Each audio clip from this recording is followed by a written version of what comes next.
A genética tem avançado muito nas últimas décadas, e como já dizia o Tio Ben, com grandes poderes vem grandes responsabilidades. Entenda nesse vídeo o que a genética pode falar da sua história e o porquê que isso pode mudar os rumos da história, do passado e do futuro. Vem comigo!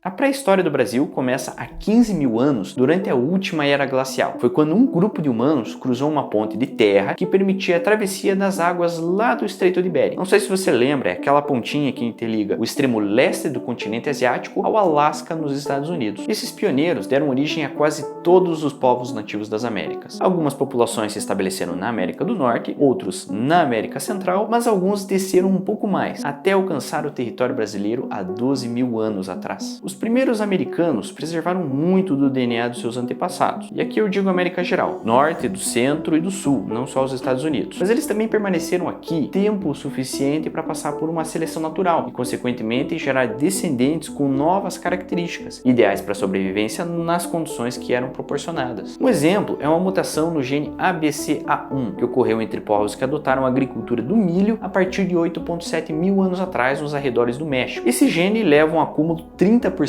maior de colesterol nas células, uma reserva energética que foi vantajosa diante da baixa oferta de calorias após o início da agricultura. Pode parecer contraditório, mas sim, baixa oferta de calorias, porque lá na época do Neolítico, quando os humanos eram caçadores-coletores, eles tinham acesso a uma maior oferta e diversidade de alimentos do que os povos que optaram por plantar. Enquanto os primeiros comiam frutas, carnes, vegetais, mesmo que alguns dias acabassem de barriga vazia, os segundos se limitavam a uma única fonte de alimento, que aqui no caso é milho. Essa mutação no gene ABCA1 continua sendo frequente em mexicanos, mas não aparece muito aqui. Os indígenas brasileiros eram caçadores-coletores e não sofreram com essa pressão seletiva. Hoje, nós saímos na vantagem. Com o aumento da oferta de comida no século XX, o gene se tornou responsável por altos índices de obesidade e diabetes na população do México, enquanto os descendentes nativos no Brasil não sofreram desse mesmo mal. A seleção natural reservou outras adaptações para os primeiros brasileiros. Apenas 2 décadas atrás, os geneticistas não faziam a menor ideia de como obter ou interpretar as informações de DNA. O DNA de um único indivíduo somente foi sequenciado integralmente pela primeira vez no ano de 2003, graças ao projeto Genoma Humano. A façanha foi fruto de 13 anos de pesquisa e 3 bilhões de dólares de investimento. Na ponta do lápis, essa brincadeira saiu $1 por cada letra do código genético de um único indivíduo. Em reais, no câmbio da época, isso dá um pouco mais que a verba da USP inteira em um ano. Mas o jogo virou rápido. Hoje, apenas 2 décadas depois, já é possível decifrar todo o genoma de qualquer mortal em 24 horas pela pechincha de $500. Isso tudo é resultado de um avanço estratosférico, um conjunto de técnicas conhecidas pela sigla NGS, em português, sequenciamento de nova geração. Graças ao NGS, o Reino Unido já sequenciou 100 mil genomas e mira em 500 mil até 2024. A Islândia afirma já ter em mãos o DNA exato de todos os 364 mil habitantes da ilha. China e Estados Unidos também estão investindo pesado no sequenciamento dos seus cidadãos. É promissor, mas o problema é que 80% dos genomas estudados até hoje são de indivíduos europeus ou de ascendência europeia. Essa falta de variedade é um empecilho para a ciência e para a saúde, mas o panorama deve mudar nessa década ainda, em partes graças aos esforços vindos daqui do Brasil. O genoma dos brasileiros, um dos mais diversos do mundo, está prestes a entrar em campo com o projeto DNA do Brasil. Mas antes, vamos entender um pouco o que é o DNA.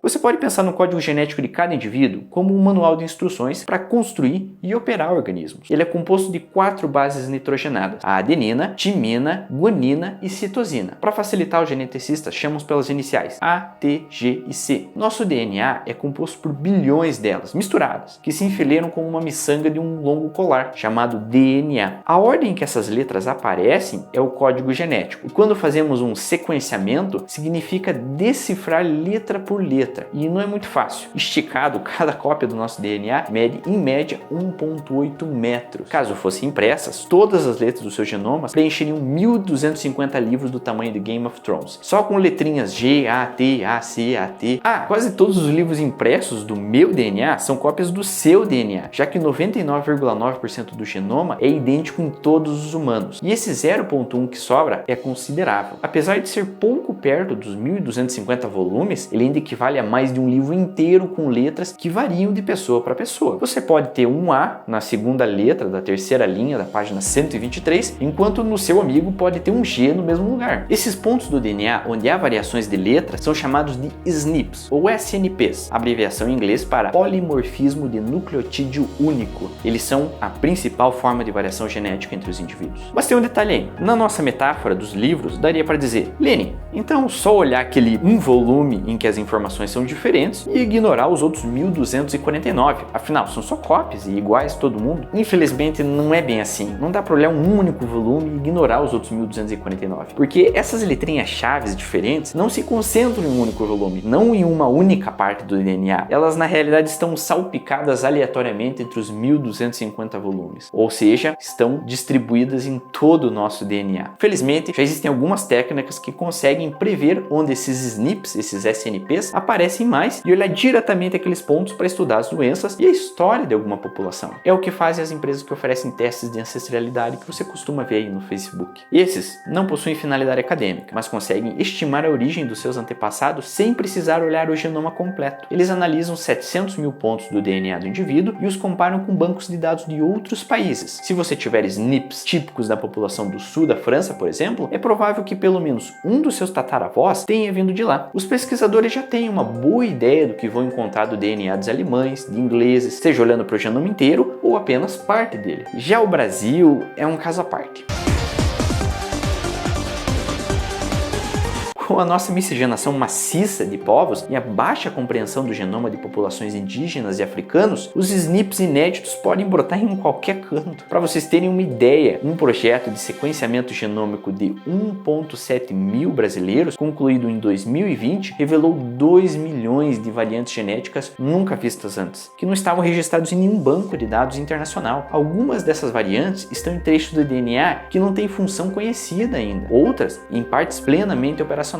Em suma, o Brasil precisa de um grande projeto que desse conta de abraçar particularidades como essa. O projeto DNA do Brasil foi lançado no final de 2019, mirando 15 mil genomas. Hoje, a meta já passou para 100 mil. Os dados são armazenados e processados pela Google Cloud e a análise fica a cargo de cientistas de universidades de todo o país. Os doadores dos genomas vão de ribeirinhos amazônicos a moradores de capitais, passando por tribos indígenas isoladas e comunidades quilombolas. O objetivo não é só recontar a nossa história evolutiva, mas também melhorar a medicina do presente. Terapias e medicamentos vão se tornar muito mais precisos quando forem modelados de acordo com o DNA de cada um de nós. Lembrando aqui que seus genes estão perfeitamente alinhados para se inscrever nesse canal. Seu DNA grita para que você clique no sininho e também dê um like nesse vídeo, porque só o seu like que me incentiva a continuar fazendo esse conteúdo delicioso para você. Vem comigo!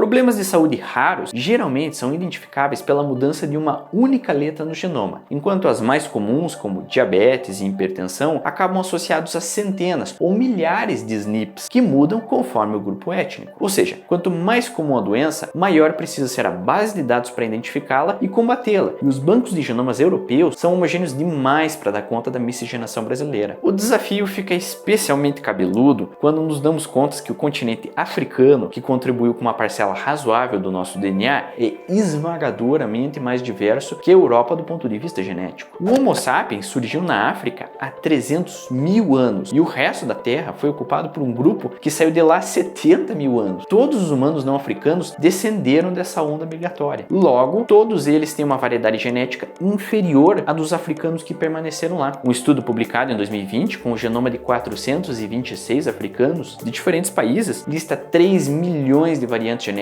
completamente inéditas.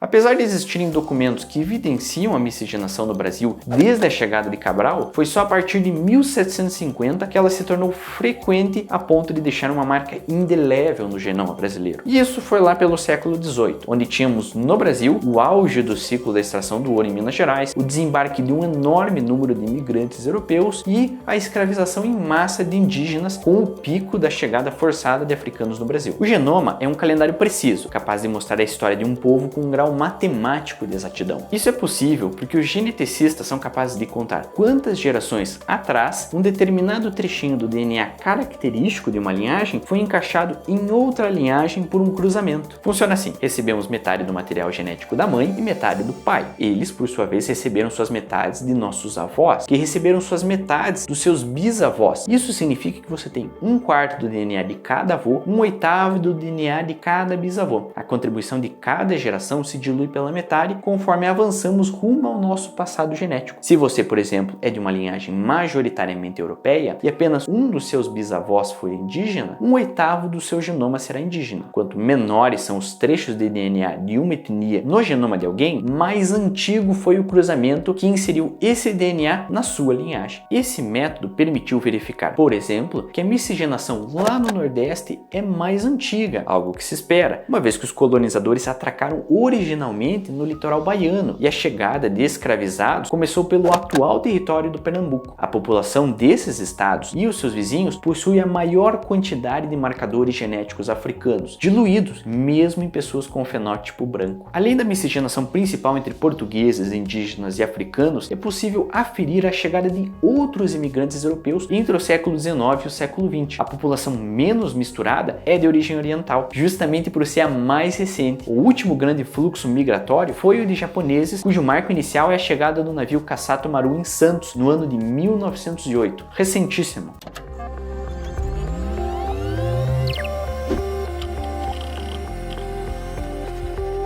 Um modo de verificar a origem geográfica da linhagem materna de alguém, sem precisar olhar o genoma inteiro, é analisar o DNA mitocondrial. Essa é uma porçãozinha do DNA que não fica no núcleo da célula, mas em uma estrutura externa ao núcleo chamado mitocôndria. No momento da concepção do bebê, é o óvulo da mãe que fornece a mitocôndria, sem a participação do espermatozoide paterno. Ou seja, suas mitocôndrias vieram da sua mãe, que vieram da mãe da sua mãe, que vieram mãe da mãe da mãe da mãe da mãe da mãe. O DNA mitocondrial também sofre mutações ao longo dos milênios. Cada linhagem tem um DNA mitocondrial diferente, e diferenças maiores significam que duas populações se separaram há mais tempo e acumularam diferenças nesse meio tempo. Com amostras de 1.200 brasileiros, a equipe do projeto DNA Brasil revelou que, em média, 36% do nosso DNA mitocondrial vem de mulheres africanas e outros 34% de nativas americanas. Só os outros 30% restantes é que abarcam a Europa e um pouco da Ásia. Já do lado dos homens, que pode ser arrastado pelo cromossomo Y de maneira análoga ao DNA mitocondrial, esse equilíbrio não se mantém. 75% das linhagens paternas brasileiras são europeias, 14,5% africanas e 0,5% indígenas. Esses resultados refletem a miscigenação assimétrica e o passado violento do Brasil. Ficam evidentes três coisas: o massacre dos homens indígenas, o fato de que homens africanos tinham poucas oportunidades de gerar filhos e os muitos estupros das mulheres negras e nativas pelos colonizadores. Esse padrão não é exclusivo do Brasil. O DNA mitocondrial indígena e o cromossomo Y europeu são maioria em toda a América Latina, com pequenas flutuações. Embora essa conclusão apareça em estudos da área há 2 décadas atrás, sua divulgação pela grande mídia nunca havia gerado tanta repercussão como neste último ano, em que a notícia foi amplamente compartilhada nas redes sociais. Historiadores sempre analisam documentos cientes de que a história é escrita pelos vencedores. Os genes talvez sejam as únicas testemunhas neutras do nosso passado, mas os geneticistas não são. Análises do DNA podem preencher lacunas do passado que a documentação sozinha não consegue, mas para isso precisamos garantir que pessoas de todas as etnias e faixas de renda tenham acesso ao sequenciamento genético. Esse também é o único meio de garantir que todos tenham acesso a futuros medicamentos talhados sob medida para o genoma de cada paciente. Com o sequenciamento cada vez mais acessível, a comunidade científica internacional se defronta nas próximas décadas com uma escolha: gerar uma forma inédita de desigualdade na área da saúde ou impedir que ela surja. Para os pesquisadores brasileiros, não há opção senão combatê-la desde já. Afinal, mesmo o mais branco entre nós provavelmente tem ancestrais negros e indígenas. Os genes não toleram racismo. Se um brasileiro fica para trás, todos nós ficamos.